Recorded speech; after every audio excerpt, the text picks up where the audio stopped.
Hello everyone, I hope you all are well and having a great day so far. So I've always loved the smoothies. They are easy, kid-friendly and packed with fiber. But if you are looking for a more concentrated boost of nutrition, something that's easier on digestion and absorbs quicker, then juicing is where it's at. So I finally got a juicer. Actually, I have two now.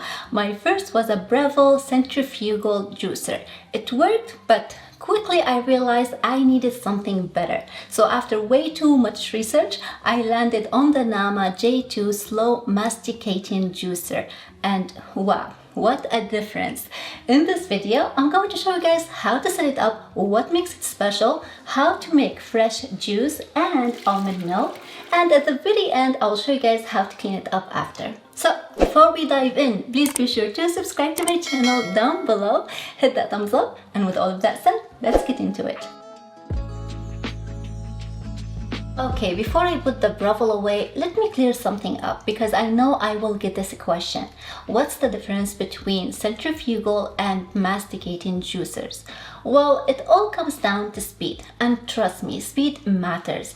Centrifugal juicers spin super fast. The high speed creates heat and oxidation, which breaks down nutrition and shortens how long your juice lasts. Masticating juicers, they go slow and steady, which means more nutrition, better flavor, and juice that actually stays fresh longer. So think of it this way. Centrifugal juicers are fast, noisy, but they are budget friendly. Masticating juicers are slow, quiet, efficient, but they are pricier. So centrifugal juicers are still great and super practical, but the juice should be consumed immediately. With a cold press juicer like the Nama J2, you can actually make a big batch of juice and store it in the fridge for like 2 to 3 days. That was actually the main reason why I wanted a slow masticating juicer, because I didn't want to juice every single morning. I wanted to prep once and enjoy it over at least a few days. So now that we've cleared that up, let's get back into the video. Alright, now here's what you get right out of the box. So you get the essentials. You have here the juicer base. It holds the 200-watt motor that drives the whole system. And you also get a detachable cord, super handy for storage. And for where actually the juicing happens, we have a nice chamber. This is the main juicing area where your ingredients get crushed and squeezed. And we also have a nice hopper with a wide opening for large produce, and the lid is actually detachable. And as far as for the key internal components, we have a spinning brush. Now this keeps the juice strainer clean and keeps the juice flowing smoothly. And this is the auger. This is the slow rotating part that actually presses your fruits and vegetables. And it comes with 2 strainers, a fine strainer that filters out the pulp for that classic super smooth texture. And you also get a coarse strainer if you like your juice to have a bit more texture and fiber. And you get a pusher for gentle help if needed. And as far as for collection containers, we have a juice container and a bowl container. And you also get a cleaning brush, your user manual, a quick start guide, and a recipe book. Alright, now let's set it up. So first you're going to insert the strainer into the spinning brush, then place the auger into the center of the strainer. Now we're going to match the large and small wings on the strainer with the matching cutouts inside the chamber. Push the auger down until it's flush with the strainer. Next, line up the guide mark on the hopper with the unlock symbol. Now twist it clockwise until it clicks into the lock position. Now with the handle facing forward, you're going to gently place the chamber set onto the base. Alright, now let's talk about what makes this machine such a standout, because I know it's a little pricey, but it really does earn that price tag. So let's start with the basics. Cold press technology. This is probably the foundation that sets this machine apart. At the heart of it is a 200-watt motor that spins at just 50 RPM. That's super slow, and in a juicing world, that's a good thing.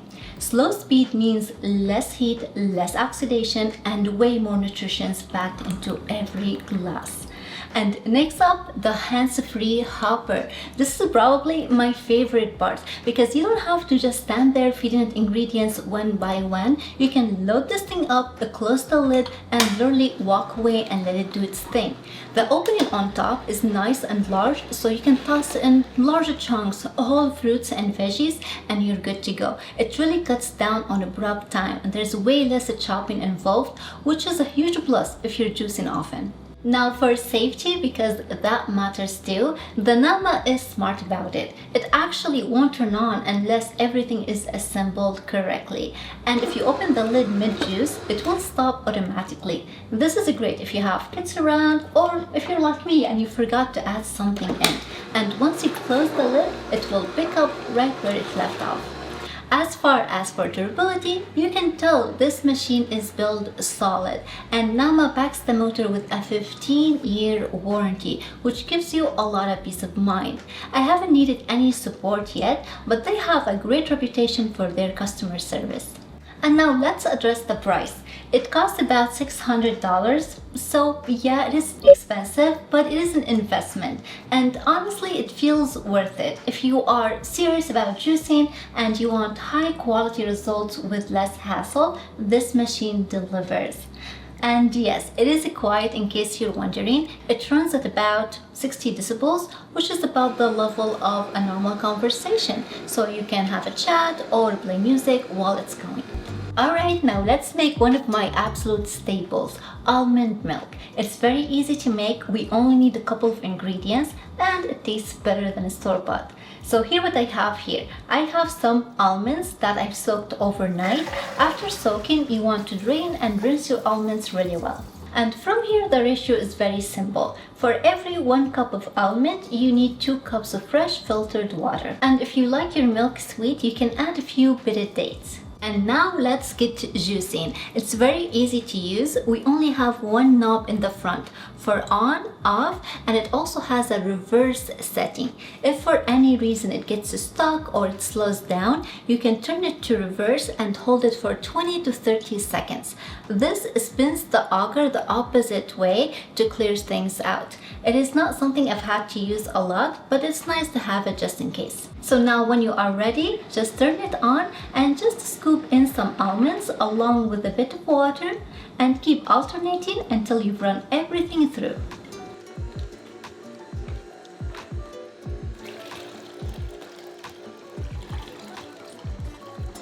Now that is finished, I can show you guys the bowl. It's very dry, which is a good sign. That means we got a lot of milk out of it.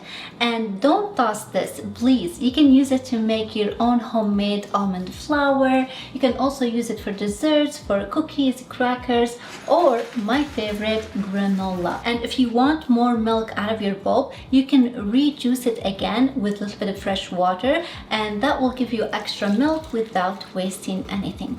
And for the last step, I always like to run my almond milk through a fine mesh strainer. The Namo does a great job, but this just makes sure to catch any gritty bits and gets that silky smooth texture. And then you can stir in a pinch of salt. This helps to preserve the milk, and also it balances out the flavor really nicely. And next up, we are making a fresh, energizing green juice. So here what I've prepared for it. I have here some kale, parsley, apples, ginger, celery, lemons, and cucumber. I already gave everything a really good wash, and you want to cut your produce into pieces that fit easily into the hopper.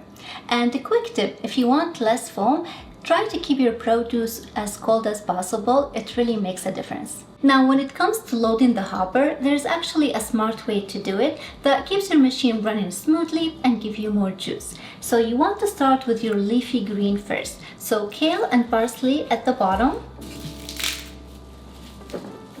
And then you can start layering your softer fruit like apples, and you want to save your firmer stuff like ginger, or if you're using carrots, to the very top. This layering technique helps to push things down and keep things moving without clogging. Just make sure you don't back it past the max full line. And now close the lid. Remember, it won't turn on unless it's locked into place. Make sure your containers are in place and just turn it on, and you can literally just walk away and let it do its thing. Now, if you want to add more ingredients, you can do that through the top hole, or you can pause it like this, open the lid and just reload your hopper. Just make sure you use the same layer in order. And that's it. In just a couple of minutes, you got a clean, bright, super nutrition-packed green juice. And now, before we wrap things up, let me show you guys how to clean this machine. Honestly, if you do it right after juicing, it takes only 5 minutes and you will thank yourself later. No dried on pulp, no scrubbing nightmares.